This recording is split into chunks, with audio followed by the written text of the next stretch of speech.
नमस्कार दोस्तों, आप सभी का कुछ बातें बातें में स्वागत है। आज हम बात करने जा रहे हैं रश्मि सामंत के बारे में। आप पूछेंगे रश्मि सामंत कौन है भाई? रश्मि सामंत ऑक्सफोर्ड यूनिवर्सिटी की स्टूडेंट्स यूनियन की प्रेसिडेंट थी और उन्हें रिज़ाइन करना पड़ा मात्र 2 दिन के बाद ही। चुनाव हुआ और उसके 2 दिन बाद ही उन्होंने रिज़ाइन कर दिया। क्यों रिज़ाइन किया भाई? ऐसा क्या आसमान टूट पड़ा था कि आपको रिज़ाइन करना पड़ गया? भाई ये जो चुनाव होता है उसमें बहुत मेहनत से ये लोग लड़ाई की जाती है, चाहे वो इंडिया में हो, चाहे वो ऑक्सफोर्ड में या फिर ब्रिटिश में हो या फिर कहीं भी किसी भी यूनिवर्सिटी में स्टूडेंट्स यूनियन में तगड़ी जद्दोजहद होती है। उसके बाद ही उन्हें चुना जाता है और उसके बाद उन्हें रिज़ाइन करना पड़ा। क्यों?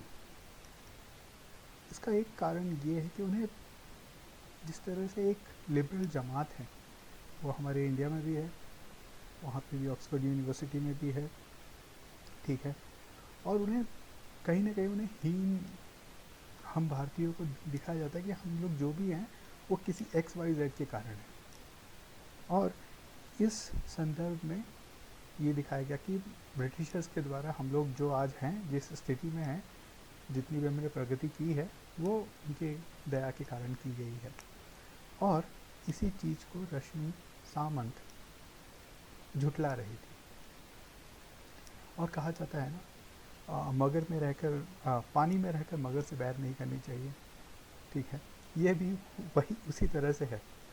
आप ब्रिटेन में रह के आप ब्रिटिशर्स को कहें कि भैया बुरे हो तो थोड़ा ज़्यादा हो जाता है, थोड़ा मुश्किल हो जाता है, ठीक है। उनसे ये अक्सर ये सवाल पूछा जाता था कि आपने आप ये क्यों मेंटल डीकोलोनाइजेशन आप क्यों चाहते हैं हिंदुस्तानियों का, जबकि ब्रिटिशर्स ने हिंदुस्तानियों के लिए इतना सारा काम किया, रेलवे लेके आए, टेलीग्राफ लेके आए, इंडस्ट्रीज़ लगाई और भी बहुत सारी फलाना ढिमकाना, एजुकेशन सिस्टम लेके आए, ठीक है। ये सारी चीज़ें वो लेके तो आए, लेकिन क्यों लेके आए? इसके पीछे क्या वो उन्हें हिंदुस्तानियों से बहुत प्यार था? अगर इसका आंसर जानना चाहें कि क्या उन्हें हिंदुस्तानियों से प्यार था, तो मैं बोलूँगा नहीं। उनके लिए इंडियंस एंड डॉग्स दोनों बराबर ही थे। चलिए एक उदाहरण देता हूँ।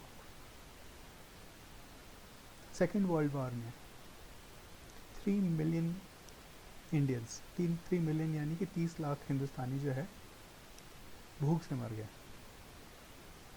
ठीक है। और भूख का कारण क्या था?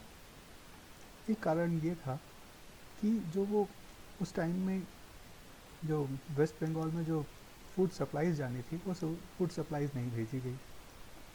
क्यों?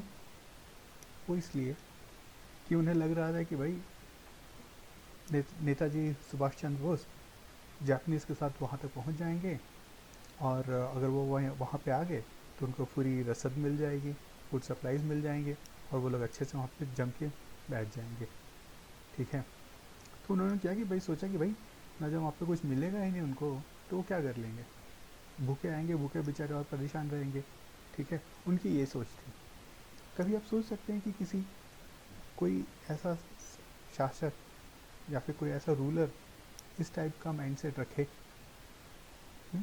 नहीं ना। तो चलिए अब इससे आगे बढ़ते हैं कि ये तो हो गया कि भाई उन्हें हमें हिंदुस्तानियों से कोई प्यार नहीं था, ठीक है। बोलते हैं कि वो रेलवेज़ लेके आए, टेलीग्राफ लेके आए।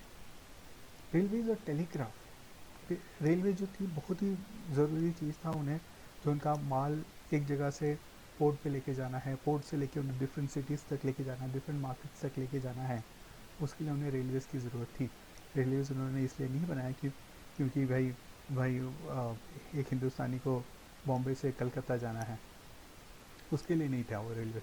वो बनाया गया था ये अपने सोल्जर्स के लिए और माल पे एक जगह से दूसरी जगह लेके आने जाने के लिए, ठीक है। दूसरा बोलते टेलीग्राफ।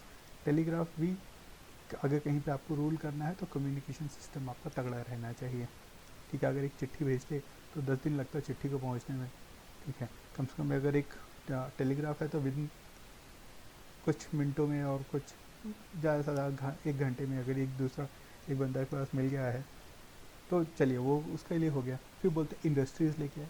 कौन सी इंडस्ट्रीज़ लेके आए भाई? जो इंडस्ट्रीज़ थी उसको तो डुबो दिया।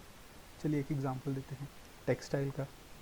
टेक्सटाइल पे उन्होंने एक बड़ी मस्त इंडियन टेक्सटाइल इंडस्ट्री को कैसे डुबोना है, यहाँ के कारीगरों को कैसे ख़त्म करना है, उसके लिए उन्होंने क्या किया पता है? यहाँ से माल ले गए। टेक्सटाइल इंडस्ट्री एक उदाहरण दे रहा हूँ, उसके अलावा सारे इंडस्ट्री में मोरलेस इन लोगों ने यही काम किया। यहाँ से माल लेके गए, ब्रिटेन लेके गए, वहाँ पे बड़ी बड़ी इंडस्ट्रीज़ उन्होंने लगाई, ठीक है, अपने लोगों को वहाँ पे काम दिया, ठीक है, वहाँ से माल बना के हिंदुस्तान में लेके आए और उनको बेचा, सस्ते दामों पर बेचा, ज़्यादा टैक्स नहीं लगाया, ठीक है। लेकिन वही भारतीय इंडस्ट्रीज़ के साथ क्या किया उन्होंने क्या किया? दुनिया भर के टैक्सेस लगा दिए उस पर, ठीक है। तो जब वो बाहर से जो आइटम आया है वो अगर 10 रुपये का है, ठीक है, तो जो जो यहाँ पे लोकली बना है वो आपका 13-14 रुपये का हो गया, ठीक है। और ये 13-14 रुपये का हो जाने के बाद भी अगर यहाँ का व्यापारी अगर उसको बेचता है, ठीक है, तो 13-14 रुपये पे अगर बेचता तो तब भी उसका जो 80% जो इनपुट कॉस्ट है वो भी मीट नहीं होता है, ठीक है। तो क्या आपको लगता है कि इससे इंडस्ट्रीज यहाँ पे फली फूली? नहीं ना, ठीक है। चलिए अब आगे चलते हैं एजुकेशन सिस्टम पर। एजुकेशन सिस्टम कहते हैं भाई इन लोगों ने हमें अंग्रेजी सिखा दी।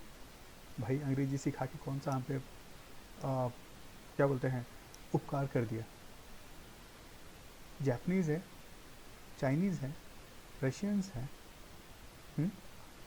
जर्मन्स हैं, अपनी मातृ भाषा में सारे ऑफिशियल काम किए जाते हैं वहाँ पे, ठीक है। और उसके बाद भी वो लोग दुनिया के वन ऑफ द लीडिंग जिस भी क्षेत्र में अगर देखिए तो they are in the leading position और दे आर वेल रेस्पेक्टेड, ठीक है। तो ये चीज़ गलत है कि भाई उन्होंने हमारे पे बहुत बड़ा उपकार कर दिया। चलिए आइए और एक और चीज़ देखते हैं। एक और एक शोध करता है या फिर रिसर्चर्स बोलिए, उन्होंने उनका नाम भूल रहा हूँ, उन्होंने एक स्टडी किया 1750 के जो उस टाइम पे जो इकोनॉमिस्ट थी उनके बारे में। और उसके बारे में ये उनका जो उन्होंने जो रिसर्च किया उससे पता चलता है कि उस समय 33% जो वर्ल्ड का जो ट्रेड होता था उसमें 33% जो था चाइनीज़ रोल था, 24 से 25 के बीच में जो था हिंदुस्तानियों का था, ठीक है। और मात्र 2% जो था यूएस एंड ब्रिटिश का था।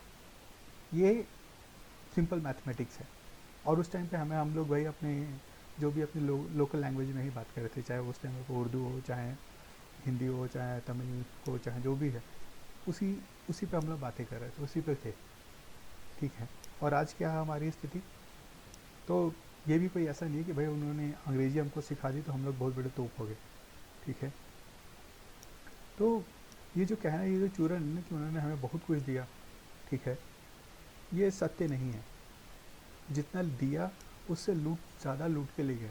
और आज इनकी जो भी स्थिति है वो इसलिए है क्योंकि उन्होंने हमसे इतना लूटा था, कहते हैं 45 ट्रिलियन डॉलर्स, ठीक है, इतना लूटा था कि वो पैसा जो है अभी तक खा रहे हैं।